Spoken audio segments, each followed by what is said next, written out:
নমস্কার বন্ধুরা, পলি কিচেন রুমে সবাইকে স্বাগত। আশা করি সবাই ভালো আছেন বন্ধুরা, আমিও ভালো আছি আপনাদের আশীর্বাদে। তো বন্ধুরা, আজকের একটা রেসিপি নিয়ে হাজির হলাম। তো আজকের রেসিপি হবে শোল মাছ আলু বেগুন দিয়ে একটা দুর্দান্ত স্বাদের রেসিপি। চলুন তাহলে আজকে রেসিপিটা দেখে নেওয়া যাক। আর রেসিপিটি ভালো লাগলে চ্যানেলটির পাশে থেকে যাবেন। আর বন্ধুরা, চ্যানেলটি সাবস্ক্রাইব করে পাশে থাকবেন আর পাশে থাকা বেল আইকন প্রেস করবেন পরবর্তী নোটিফিকেশন পাওয়ার জন্য। তাহলে বন্ধুরা, কথা না বাড়িয়ে চলুন দেখে নেওয়া যাক আজকের রেসিপি।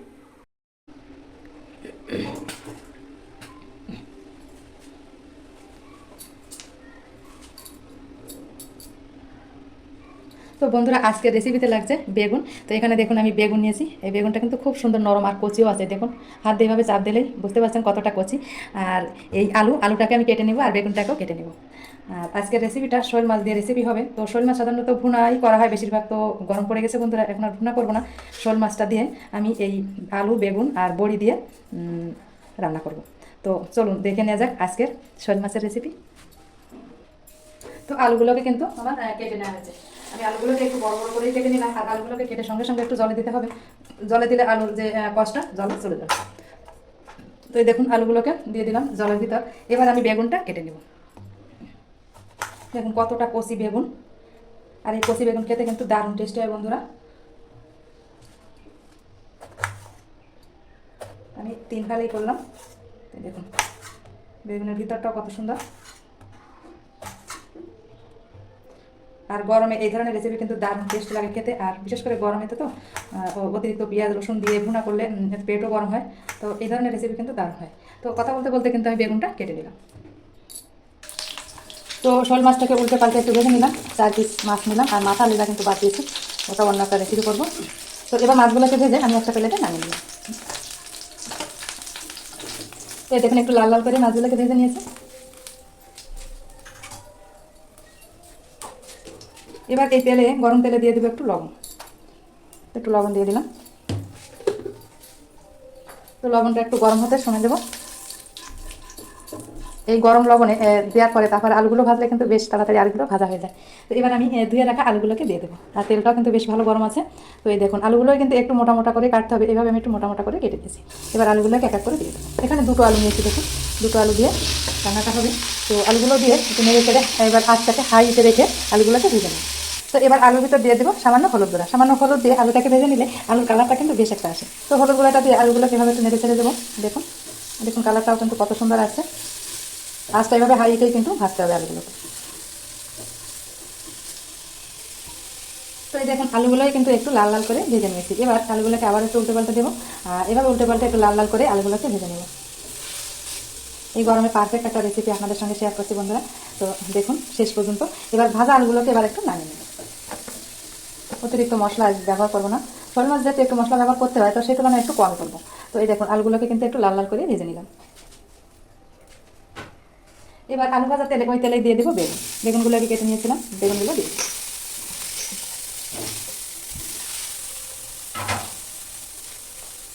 তো বেগুনগুলোকে দিয়ে আবার একটু উল্টে পাল্টে ভেজে নেব। তো বেগুনগুলো দিয়ে একটু লবণ দিয়ে দিব। আর হলুদ আমি দিব না, যেহেতু এখানে আমি আলুর ভিতর হলুদ দিয়েছিলাম। তো ওই হলুদটাই কিন্তু হয়ে যাবে, কড়াইতে আছে। তো আর বেগুনগুলোই কিন্তু এভাবে উল্টে পাল্টে একটু ভেজে নেব। এবার আঁচটাকে একটু কমিয়ে দেবো। বেগুন যেহেতু তো আর একটু তেল দেবো। একটু তেল দিয়ে দিলাম। তেল দিলে বেগুনগুলো একটু বেশ তাড়াতাড়ি ভাজা হয়ে যাবে। তো তেল দিয়ে আবার একটু নেড়ে চেড়ে দেবো।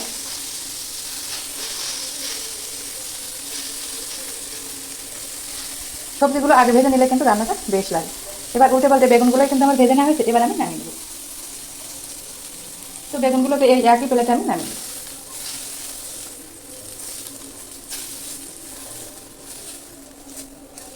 তো এই দেখুন বেগুনগুলোকে আমি নামিয়েছি। এবার আমি আর একটু তেল দিয়ে দিব। আর বন্ধুরা, প্রথম থেকে শেষ পর্যন্ত দেখবেন, এটাই তো অনুরোধ রইলো। আর এতক্ষণ দেখতে দেখতে যারা লাইক দিতে ভুলে গেছেন, অবশ্যই ছোট্ট করে একটা লাইক দিতে। তো তেলটা আমি বেশ ভালো করে গরম করে নিলাম। এবার আমি এই তেলে দিয়ে দেবো কালো জিরা। আজকে রেসিপি করানোর জন্য হবে কালো জিরা। তো খুবই সামান্য পরিমাণ নিয়ে নিলাম কালো জিরা। আর একটা তেজপাতা ব্যবহার করবো। তো এই তেজপাতাটা কিন্তু আমার এক দিদিভাই বাড়ির গাছের তেজপাতা। তো এই দেখুন তেজপাতাটা কিন্তু কাঁচা। তো এই দেখুন কাঁচা তেজপাতা আমি একটু ধুয়ে নিই।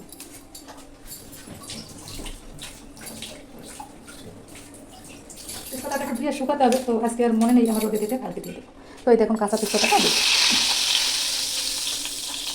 তো তেজপাতাটা দিয়ে এভাবে তেলের সঙ্গে একটু হালকা ভেজে নেব।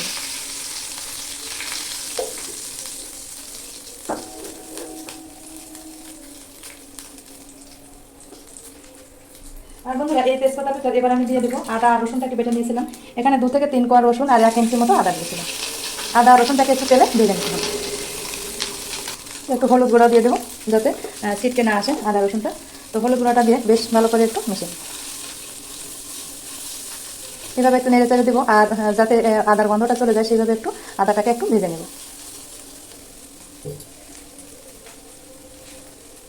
তো আদাটা হালকা ভাজা হয়ে গেলে এখানে আমি পেঁয়াজ কুচিয়ে নিয়েছিলাম, পেঁয়াজটাকে দিয়ে দেবো।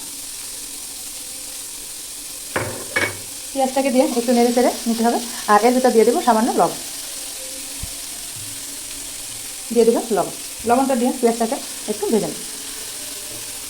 তো পেঁয়াজটা কিন্তু হালকা ভেজে নিয়েছি, আদা রসুন পেঁয়াজ। এবার এর ভিতর দিয়ে দেবো লঙ্কার গুঁড়া। আমি ছোটো চামচের 1 চামচ দিয়ে দিলাম লঙ্কার গুঁড়া। তো লঙ্কার গুঁড়াটা দিয়ে আবার একটু নেড়ে চেড়ে মশলার সঙ্গে একটু ভেজে নেব।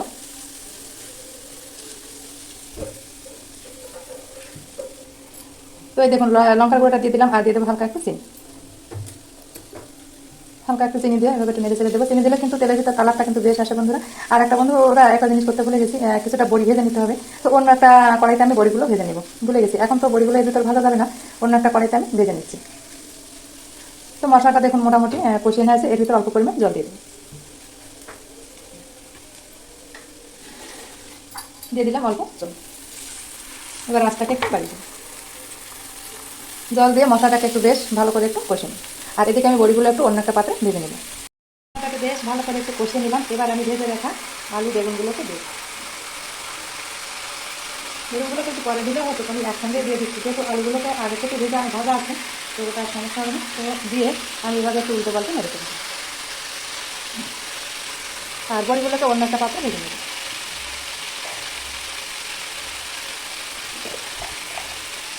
তো এবার আমি এর ভিতর দিয়ে দেবো কিছুটা জিরে গুঁড়ো। তো 1 চামচ পরিমাণ জিরে গুঁড়োটা দিয়ে দিলাম। জিরে গুঁড়োটা দিয়ে আবার একটু নেড়ে ফেলে এর ভিতরে একটু জল দিয়ে দেবো। তার আগে এর ভিতরে একটু লবণ দিয়ে দিচ্ছি। খুব অল্প পরিমাণ লবণ দিলাম, যেহেতু আলু ভাজা বেগুন ভাজা সব কিছু লবণ দেওয়া আছে। তো লবণটা একটু ভিজিয়ে দিতে হবে। তো উল্টো পাল্টে নিলাম। এবার আমি এর ভিতর দিয়ে দিতে,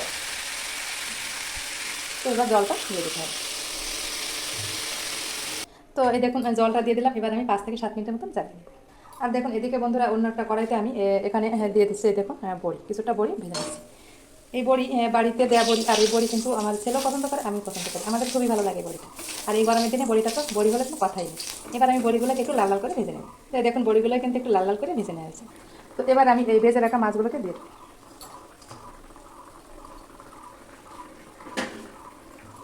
আর এদিকে যে অন্য একটা কড়াইতে বড়িগুলো ভেজে নিয়েছিলাম, বড়িগুলোকে কিন্তু এখন দিয়ে দিতে হবে। যেহেতু বড়িগুলো একটু জাল হবে, সেজন্য বড়ি আর মাছটাকে দিয়ে দিলাম। তো বড়ি আর মাছটাকে দিয়ে আবার একটু হাইতে জ্বালাতে হবে। আর এই দেখুন এভাবে একটু নেড়ে চেড়ে দিলাম। আর ঝোলটা একটু পাতলাই হবে, ওই জন্য ঝোলটা একটু বেশি দিয়েছি। তো ঢাকনাটা আবার একটু তুলে নিব। দেখুন এবার খুন্তি দিয়ে একটু নেড়ে চেড়ে দিতে হবে। আর আলুগুলো সেদ্ধ হয়েছে কিনা তা একটু চেক করে নেব। তো এই দেখুন আলুগুলো কিন্তু বেশ ভালোভাবে সেদ্ধ হয়ে গেছে বন্ধুরা। এবার আমি এর ভিতর দিয়ে দেবো গরম মশলার গুঁড়ো। এখানে আমি সানরাইজ গরম মশলার গুঁড়োটা ব্যবহার করব। তো এখানে সানরাইজ গরম মশলার গুঁড়োটা খুবই অল্প পরিমাণ দিতে হবে। এই দেখুন এখানে 1 চামচেরও কম, 1/2 চামচ দিয়ে দিলাম গরম মশলার গুঁড়োটা। তো গরম মশলার গুঁড়োটা দিয়ে এভাবে একটু নেড়ে চেড়ে দেবো, যাতে ভালোভাবে এর সঙ্গে মিশে যায়। আর এটাই কিন্তু নামিয়ে নেব, আর বেশি জ্বালাবো না। তো গরম মশলাটা দিয়ে 1 মিনিটের মতন একটু রেখে তারপরে কিন্তু এটাকে নামিয়ে নেব। তো নামিয়ে তারপরে আপনাদের দেখাবো কেমন হয়েছে আজকের রেসিপিটা। আজকের শোল মাছের দুর্দান্ত সাথে রেসিপি। তো কেমন হয়েছে আজকের রেসিপিটা অবশ্যই কিন্তু কমেন্ট বক্সে কমেন্ট করবেন। আর আপনাদের সুন্দর সুন্দর কমেন্টের অপেক্ষা রইলাম। কমেন্টের রিপ্লাই দিতে ভালো যেমন লাগে, তেমন কমেন্ট পড়তেও কিন্তু আমার বেশ ভালো লাগে। তো বন্ধুরা আপনারা সবাই ভালো থাকবেন, সুস্থ থাকবেন। দেখা হবে অন্য কোনো নতুন ভিডিওয়। নমস্কার।